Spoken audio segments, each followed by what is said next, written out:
ESG stands for environmental, social and governance, and these are essentially factors that we look at to determine the performance in terms of sustainability for companies. All of our stakeholders are realizing that we're really in the decade of action, as they call it. Customers demanding more, it's regulators that are increasing regulatory pressure, and investors really looking for your ESG disclosures.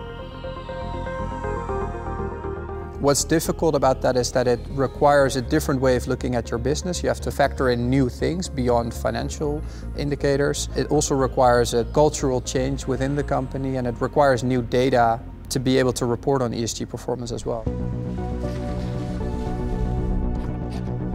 Leaseplan's always been a leader in sustainable mobility, but we also see that the world has changed. So it's kind of in response to this whole new development that Leaseplan introduced its new ESG strategy called Driving to Zero.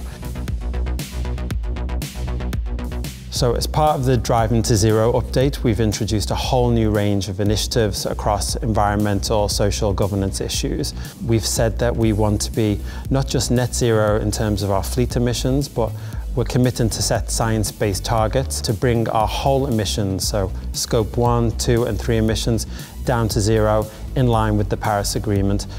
On the social front, a big one has been our commitment to make sure that we equalise the benefits and treatment of our LGBT colleagues across Leaseplan's 29 countries, no matter what local legislation says.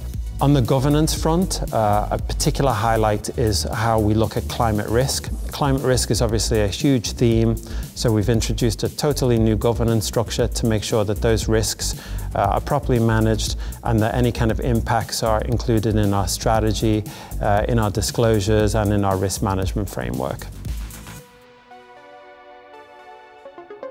If you look at the net zero fleet ambition by 2030, I mean, we can't do that without working with the OEMs, or without working with charging companies, without working with our customers. And we've made great progress there, forming a whole range of new partnerships with, cool new EV suppliers like Polestar. We still see that in 2022, we are not transitioning in the speed that we need, especially not to meet the climate crisis. We need to see a huge adoption of electric vehicles during this decade, not after 2030. By adopting electric vehicles, Leaseplan actually takes action now to reduce emissions in a powerful way. And also by choosing to work with Polestar, all of the work that we are doing now with the current and the coming models to reduce the impact. That will go straight into Leaseplan's climate balance sheet.